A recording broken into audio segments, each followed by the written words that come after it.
Imagine walking through Florence in 1645 and witnessing something bittersweet, the final flowering of the greatest artistic dynasty in history. Picture this. You're standing in the Pitti Palace, surrounded by more concentrated artistic genius than anywhere else on earth, where every room holds masterpieces by Raphael, Titian, and Rubens. Every garden pathway leads to marble sculptures that define beauty itself. Step into Florence, where Grand Duke Ferdinando II is transforming his capital into the most beautiful city in Europe. But he's also the last Medici who truly understands Renaissance greatness. They called it the Medici Renaissance, and in 1640s Florence, that 400-year golden age is reaching its crescendo and its conclusion. You're witnessing the moment when Renaissance Florence achieves perfect beauty, just as it's about to fade forever. The Medici are creating their most magnificent palaces, commissioning their grandest artworks, hosting the most brilliant minds in Europe. But this is also their swan song, the last golden moment before the Renaissance dies and Europe moves into a new age. Every commissioned painting, every architectural project, every scientific discovery carries the knowledge that this era of unmatched cultural achievement is drawing to a close. You're watching the most beautiful ending in cultural history. In this video, I use cutting-edge AI tools to resurrect 1640s Florence, bringing Renaissance masterpieces, Medici portraits, and architectural drawings to life from angles their original artists never could capture. We're not just observing this cultural finale, we're living through it, experiencing the moment when the Renaissance reached its absolute peak and began its elegant transformation into something entirely different. The last great Medici. Picture Grand Duke Ferdinando II de' Medici in 1640. At 30 years old, he embodies 4 centuries of Renaissance patronage, but he's also watching that tradition evolve beyond recognition. His court represents the final moment when Renaissance humanism, artistic genius, and scientific inquiry unite under single patronage. Ferdinando understands something his ancestors couldn't have imagined, that he's presiding over an ending. The Renaissance that began with Cosimo the Elder and reached its zenith with Lorenzo the Magnificent is now achieving its final perfect expression under his guidance. Watch him move through the Pitti Palace on a typical morning in 1645. He's not just ruling a duchy, he's curating civilization itself, making decisions about art acquisitions that will influence European taste for centuries, commissioning scientific instruments that will revolutionize human understanding of the natural world. Pitti Palace, the ultimate Renaissance collection. Step into the Pitti Palace in its 1640s glory.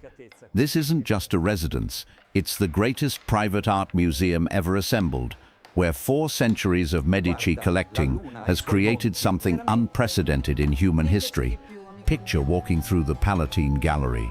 Raphael's Madonna of the Chair hangs beside Titian's Venus of Urbino, while Rubens' massive allegorical paintings cover entire walls. This isn't accidental arrangement, it's careful curation designed to demonstrate that the Medici have assembled artistic perfection from across Europe. But look deeper into the collection's organization. Ferdinando II has arranged these masterpieces to tell stories about love, about power, about the relationship between earthly beauty and divine truth. This is Renaissance humanism made visible through strategic art placement. The palace's private apartments reveal even greater treasures. Andrea del Sarto's frescoes create immersive narrative environments, while ancient Roman sculptures provide classical reference points for Renaissance achievements. Every room demonstrates that the Medici understand art not just as decoration, but as philosophical argument. The Boboli Gardens, nature perfected. Imagine strolling through the Boboli Gardens on a spring morning in 1645. These aren't just gardens. They're 3-dimensional Renaissance treatises about the relationship between human creativity and natural beauty. Ferdinando II has completed the garden's baroque transformation, adding theatrical elements that turn walking into performance. The amphitheater provides a stage where nature itself becomes actor, while the Grotto of Buontalenti creates mysterious spaces where art and geology merge. Picture attending an outdoor concert here in 1645. Musicians perform while surrounded by marble nymphs and gods, creating performances where Renaissance sculpture provides permanent chorus for temporary human artistry. This is what Medici patronage achieves, the integration of all artistic forms into unified aesthetic experiences. The garden's sightlines reveal Ferdinando's sophisticated understanding of visual psychology. Every pathway leads to carefully planned vistas. Every intersection offers multiple aesthetic choices. Every bench provides perfectly framed views of Florence's towers and domes. Scientific revolution, the Medici laboratory. The Renaissance isn't ending with art alone. It's also achieving final flowering in scientific discovery. Picture the laboratories and workshops that Ferdinando II has established throughout Florence, where the world's greatest minds pursue investigations that will reshape human understanding. The Accademia del Cimento, founded under Medici patronage in 1657, represents the culmination of Renaissance scientific inquiry. Here, disciples of Galileo conduct experiments with precision instruments, testing theories about motion, light, and the structure of matter. Imagine watching these early scientists work with Medici-funded equipment. Telescopes that reveal lunar craters, microscopes that expose hidden biological structures, barometers that measure atmospheric pressure, all represent the marriage of Renaissance curiosity with emerging Baroque precision. But notice something profound happening here. These scientists are moving beyond Renaissance assumptions about natural philosophy, beginning to develop methods and theories that will define the Enlightenment. The Medici are inadvertently funding the intellectual revolution that will replace their worldview. Ferdinando's cultural court. Daily life at Ferdinando's court reveals Renaissance culture at its most sophisticated.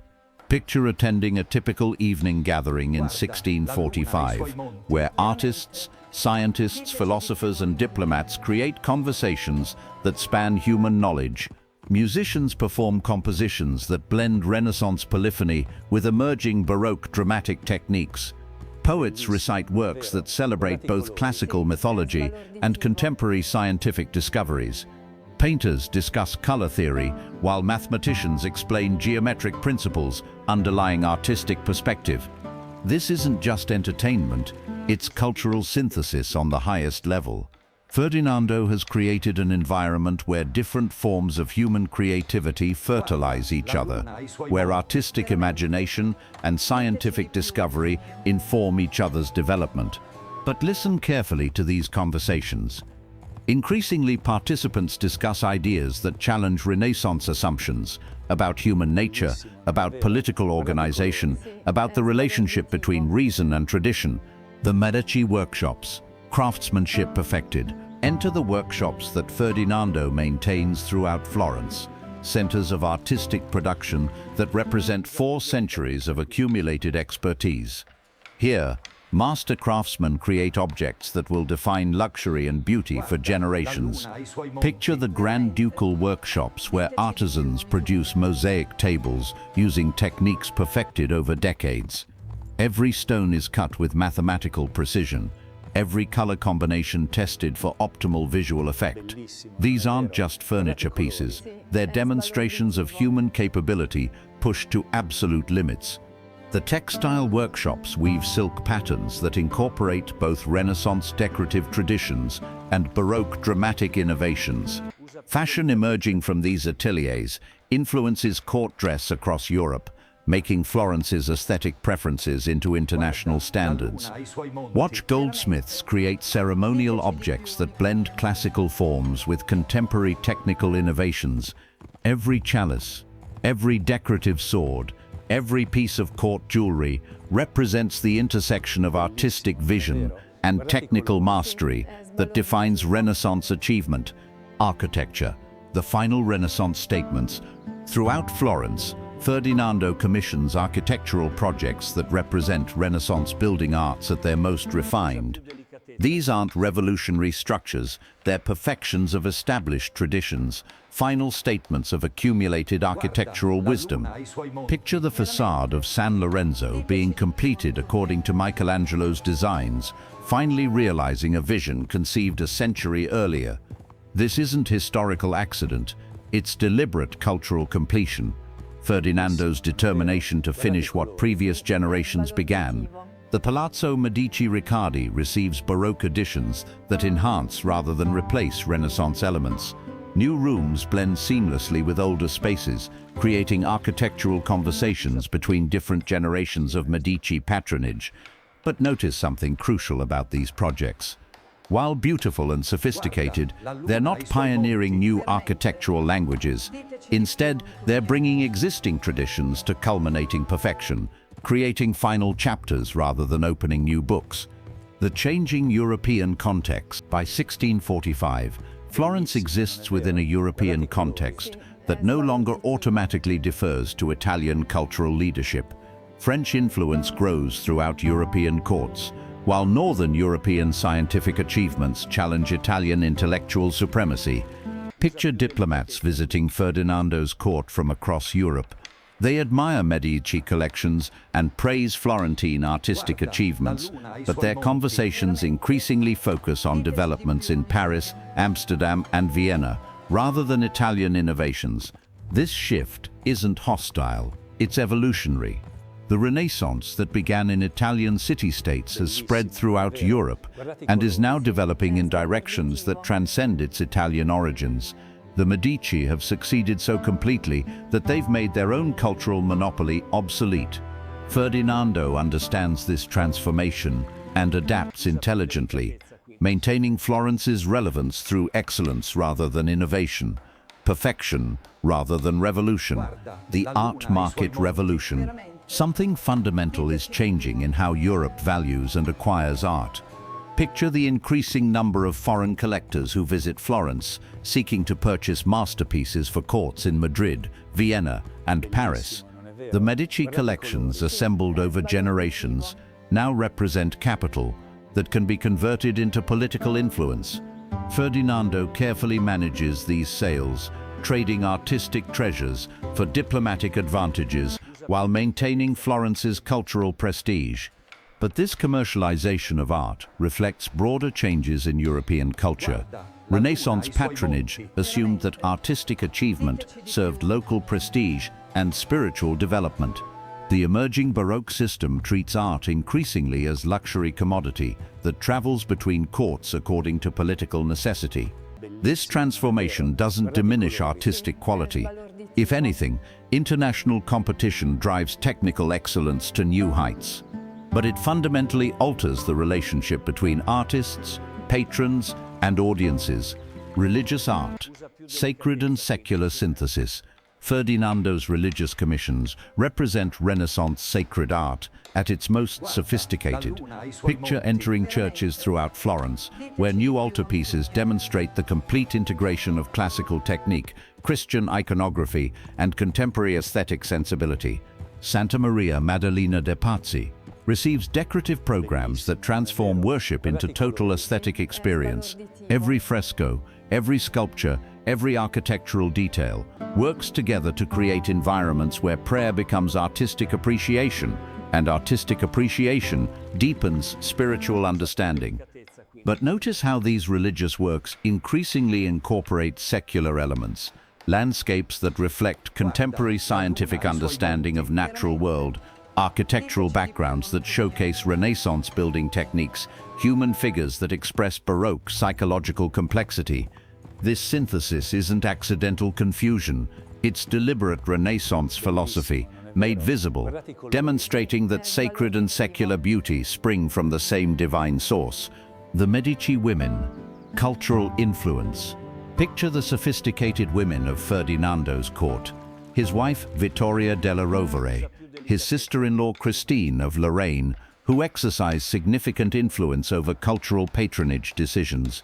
These aren't passive ornaments, they're educated participants in Renaissance intellectual life, who commission artworks, support scientific research, and maintain international correspondence with Europe's leading minds. Vittoria della Rovere brings her own artistic collection to Florence, adding Urbino masterpieces to Medici holdings, while influencing court taste through her sophisticated aesthetic judgments. Her private apartments become centers of cultural activity where art appreciation intersects with political strategy.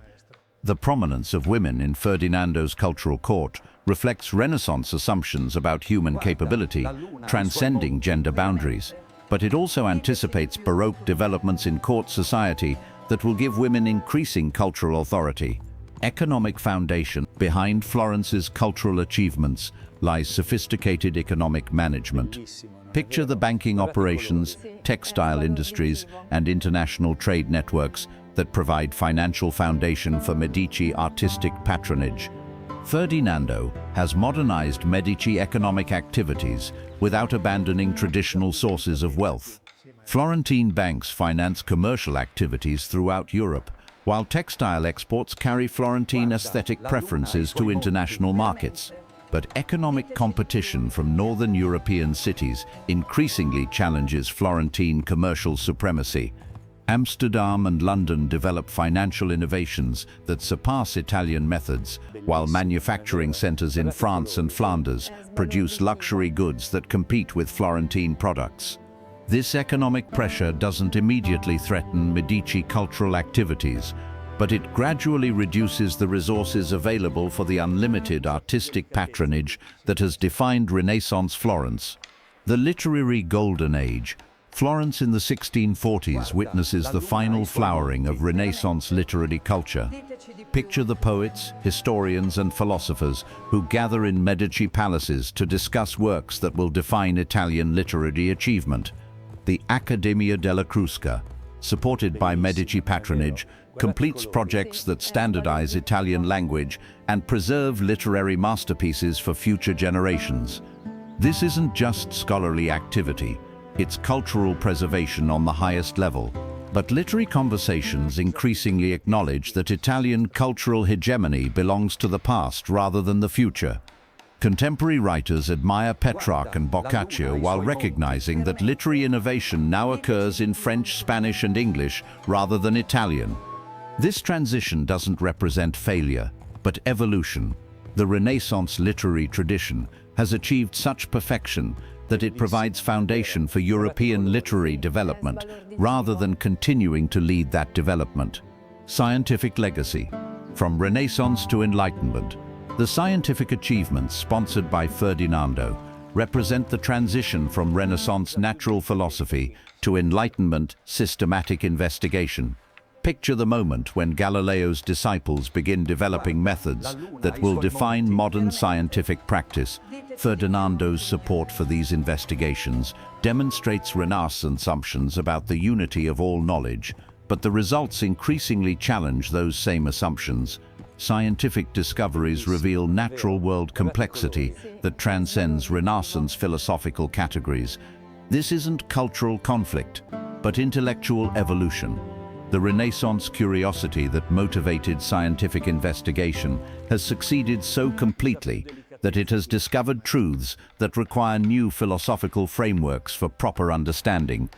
The instruments and techniques developed in Medici laboratories will influence scientific development throughout Europe, carrying forward Renaissance investigative spirit while enabling Baroque precision and Enlightenment systematization. The beautiful ending. By 1650, it's clear that something unprecedented is concluding.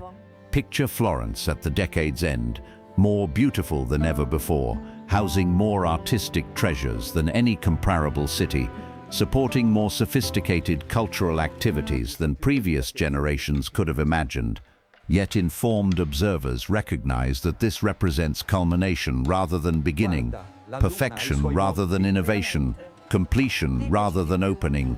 The Renaissance that began with medieval revival of classical learning has achieved everything it originally promised and is now evolving into something different. Standing in the Pitti Palace's throne room in 1650, surrounded by 4 centuries of accumulated artistic achievement, You witness cultural transition at its most elegant. The past has been preserved and perfected. The present achieves unprecedented beauty, and the future remains open for developments that will build upon, rather than replace Renaissance foundations. The eternal influence. Today, visitors to Florence still experience the city that Ferdinando II completed. The Pitti Palace houses the same masterpieces. The Boboli Gardens follow the same sightlines. The churches display the same integration of artistic and spiritual achievement. But in 1645, this wasn't historical preservation. It was living culture at its absolute peak. The final moment when Renaissance assumptions about human potential, artistic achievement, and cultural synthesis achieved complete realization. Imagine one last walk through Florence at sunset. In 1645, golden light illuminates facades that represent 4 centuries of architectural development. While church bells mark hours in a city where time seems to move according to artistic rather than commercial rhythms, you're witnessing the moment when human cultural achievement reaches a kind of perfection that will never be repeated, not because later generations lack talent or resources, but because they will face different challenges that require different solutions. The Renaissance that dies in 1640s Florence doesn't disappear. It transforms into foundation for everything that follows: Baroque drama, Enlightenment reason, and modern aesthetic theory. All trace their origins to insights first developed in Medici palaces and workshops. That's all for our journey through Florence's beautiful farewell to the Renaissance. If there's another cultural golden age, another moment when human creativity achieved perfect expression, another beautiful ending that became a new beginning, let me know in the comments. Until next time.